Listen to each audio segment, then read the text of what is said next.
Hello, everybody. Welcome back to another episode of Beers with Barry. Sorry it's been a couple weeks since I put one out. My apologies, but things happen, and we have a couple shout outs here. My video guy, B-Dog, he's in charge of Big Dog Productions, videotaping me doing this for you whenever the fuck I do it. But he had air guard duty a couple weeks ago, so we couldn't film, and we can excuse him for that. He's serving our country. Kudos to him. Thumbs up. Keeping us all safe. Respect those who serve. That's all I gotta say.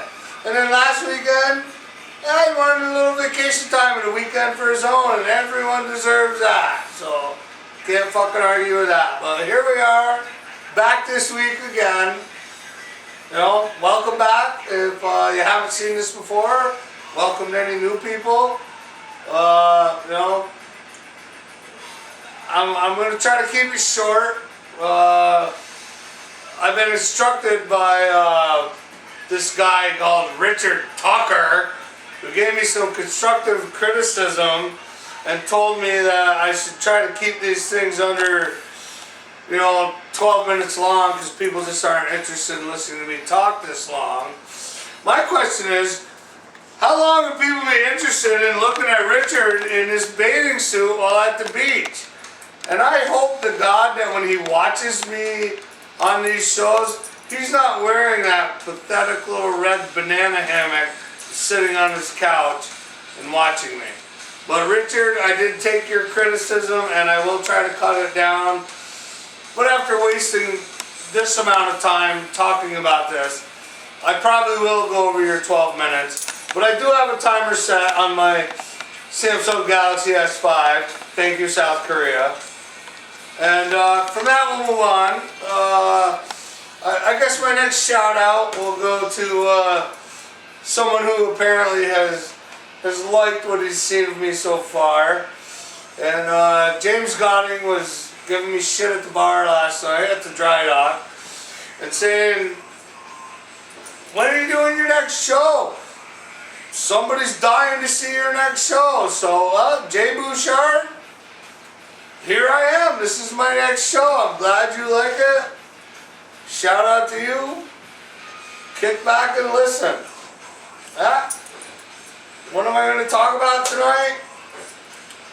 I tried to figure it out like seconds before we roll the camera because I wanted to be kind of impromptu and off the cuff.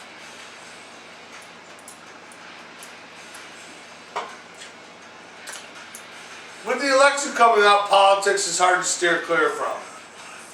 There's so much fucking bullshit going on out there. And as you all know, I consider myself a conservative Republican, and I'm on the fucking Trump train 100%.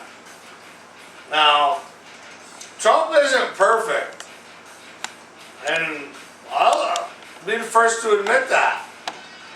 I don't like every single thing he says, but I like a majority of what he says. And compared to the other candidate in the race, Hillary Clinton, my God, she is the most corrupt, crooked piece of shit to ever run for the presidency in anyone's lifetime. You might want to say Trump's a reality TV personality, but Trump fucking means business. Trump creates success. People want to fucking put him down as being sexist, misogynist, racist, this, that, the other. It's a bunch of fucking bullshit. It's the goddamn liberal fucking mainstream media fucking pandering to their fucking candidate that they've anointed and trying to tear Donald Trump down.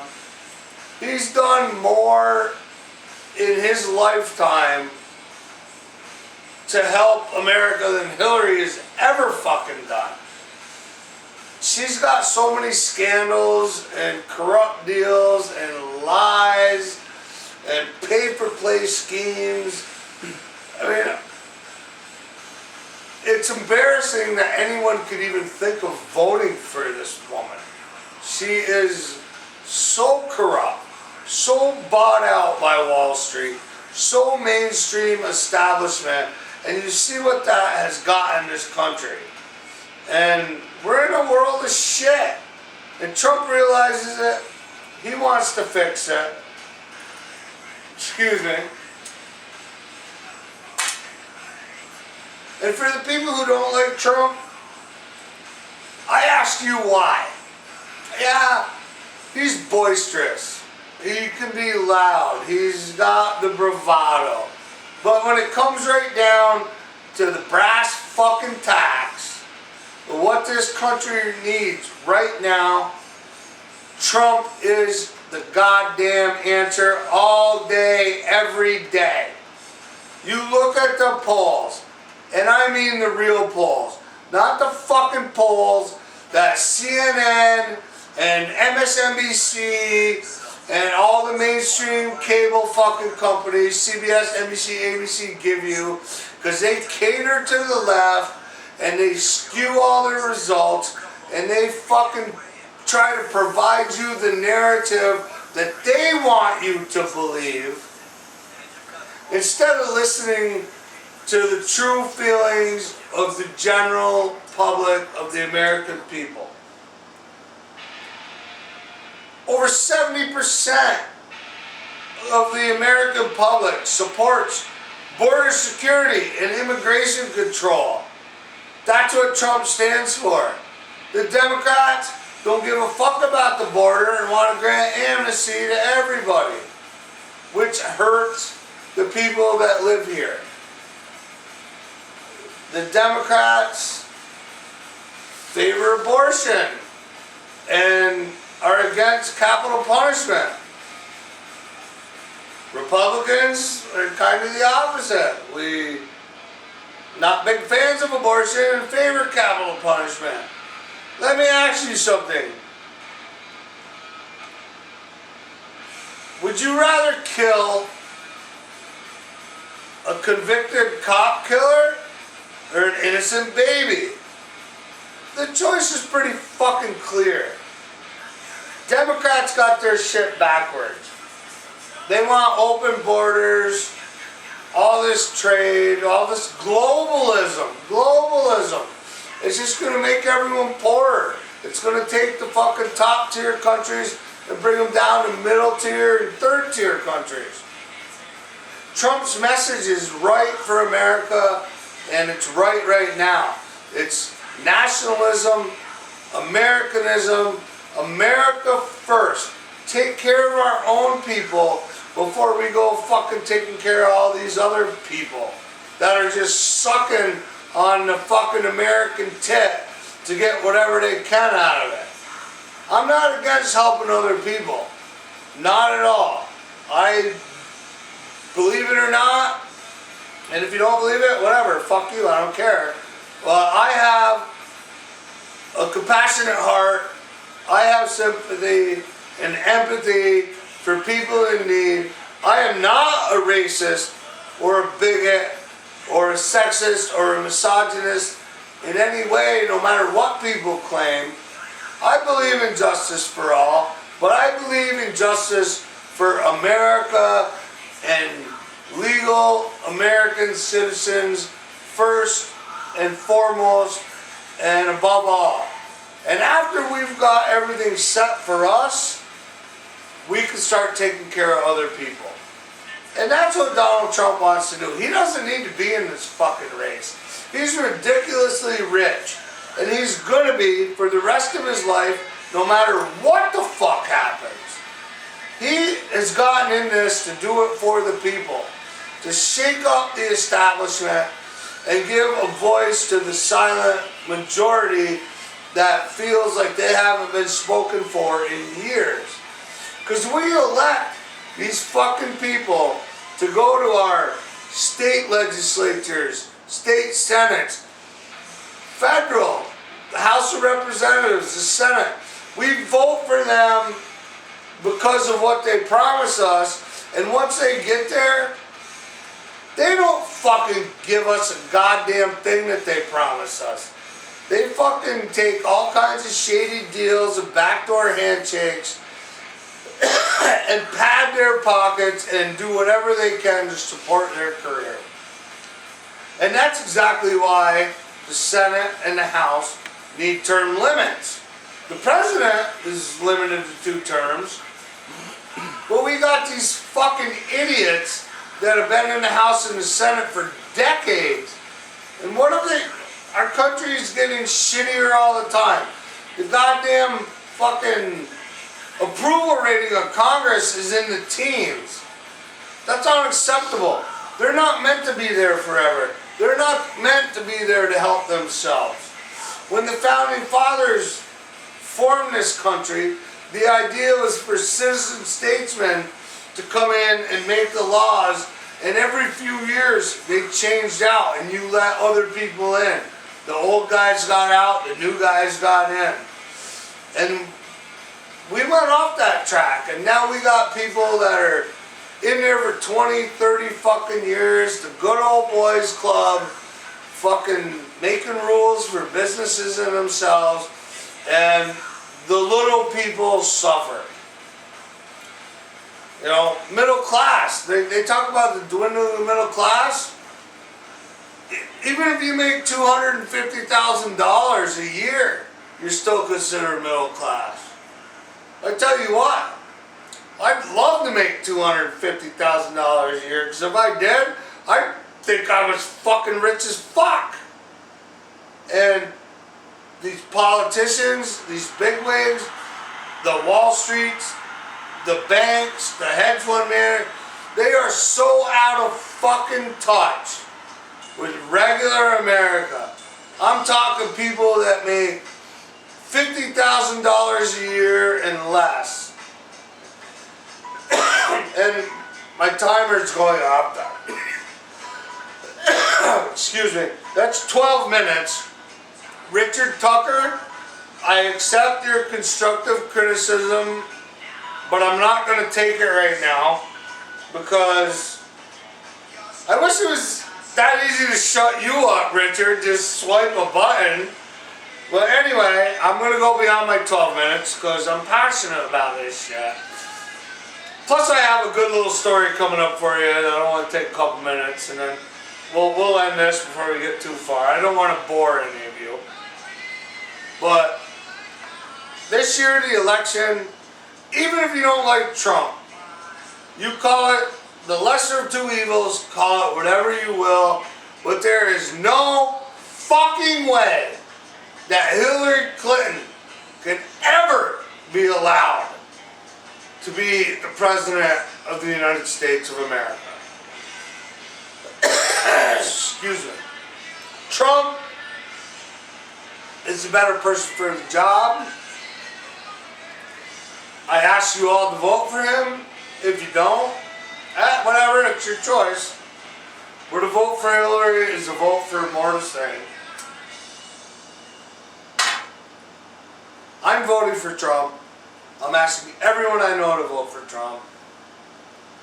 And you know what? If he fails, you can all tell me, I told you so, and I'll have to eat some crow.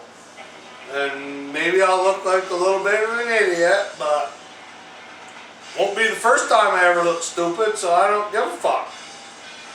But as far as I'm concerned, Trump is the man. So please, November 8th, try not to vote with your heart. Vote with your mind and realize Trump's the best one to run this fucking country right now.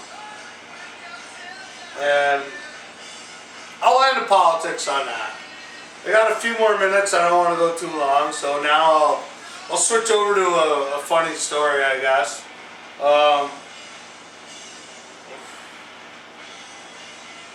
Years ago, I took a summer trip with my family down to the Great Escape in Splashwater Kingdom in Lake George. My ex-wife, my kids and I, and we drove down and to have a nice day at the park, and Well, we ended up, we did a couple rides early in the morning because Splash Mountain Kingdom wasn't open yet. They didn't open till like 10 or 11 or whatever, so. But then once they opened, it was a hot, sunny day. We were like, oh, we want to go over there, hang out in the water park for a while, it'll be fun. And I'm a kid at an amusement park. I want to go on every fucking ride. I'm not like the boring parent that sits on the bench while my kids do it. I'm right there with them, I love it. And,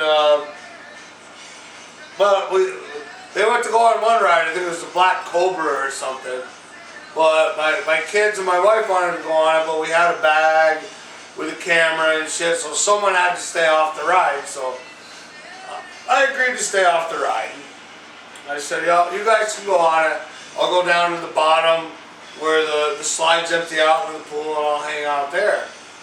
So I went down there, and they were in line, so I was going to be there for a while, but I'm watching all these people fly out of the tubes, and they're riding on inner tubes, but the water was rough at the end of the slides and people were flipping off them, and almost saw a couple bathing suit tops come off. And that's when I realized, I was like, wow, this is a prime spot to see some free titties. I mean, suits can fly off. I'm a married guy with 2 kids. I'm really not supposed to look at anyone's tits except my wife's. But I was like, if I'm here and a bathing suit accidentally slips off and I see a free boobie, fucking good for me. I can't get in trouble for it because it was an accident. If I go to a strip club and see boobies, that's not an accident, and then my wife would get pissed off at me. So I usually wouldn't do that. Or if I did, I just lied and didn't tell her I went. Fuck her. We're divorced now, so I don't give a fuck. But anyway, I spend the bottom of my time, yeah, see, alcohol trips you up sometimes, but it's okay, people. Keep drinking anyway.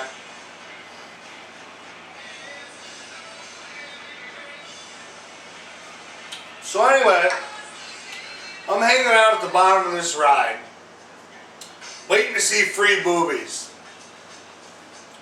And nothing happened. There were a couple close calls, but nothing happened. And then, as I'm watching, all of a sudden, I see my daughter and my wife come out of the end of the tube, riding their inner tube, shooting down the bottom of the pipe, and there's a current of water going across the bottom that would make the tubes kind of skip into the pool. Well, my wife and my daughter riding down great, but they were leaning back in their tube, and when it hit that bump of water, it sent them flying in the air, flipped them upside down, and they went underwater. My daughter was kind of young at the time, so I was like, oh, whoa, is everything all right? And then my wife comes jumping out of the water, and she's like, oh, and her water's pouring down her face, she's brushing her hair back. She's like, oh my God, did you see that? And you know what I saw? Her fucking tit is hanging right out of her fucking bathing suit. I mean, right in full view of everybody. And I didn't want to yell and be like, hey, your tit's hanging out. So I'm just like pointing at her, pointing at myself. I'm like, I was nervous because I didn't want anyone else looking at my wife's tits. It's my wife. They're my tits. Only I'm supposed to look at them. But I'm like, I'm pointing at her tail. I'm like, and then I'm pointing at mine. I'm like, and I wouldn't say anything. And she's just like looking at me confused. And finally, a guy that came off the other chute and got off his tube, he's standing right next to her and he's like, ma'am? And he points and she looks down, whole fucking tit hanging out. And she's like, oh my God! And she covers it up. And I was just like, that guy saw my wife's tit. I wanted to pound the fuck out of him for looking at it. But, I was like, well, I was looking at it too. But I'd seen it a million times before, so it wasn't even a surprise. I was down there at the bottom of that fucking thing to see strange tit. And the tit I got to see was the same old tit I'd been seeing for years. And so it really didn't work out for me that day. But now that I'm divorced, I go to the water park a lot looking for strange boobs. So, and if anyone knows, tomorrow, Sunday, is National Topless Day. So, with that being said, I would like to invite all women to my house to hang out by the pool tomorrow afternoon. As long as your tits are nice. I don't want big floppy saggy ones. Old people stay on it. All you young girls with the pert ones, and the girls with the fake ones, and the girls with the nice natural ones, come on over. We'll have a good time. So, I hope that story lightened up the politics, and hope to see you again next week. Don't forget to leave comments, recommendations, thumbs up, thumbs down. I don't give a fuck. All feedback is good feedback. No such thing as bad publicity. Remember that. Thank you, everyone. See you next week.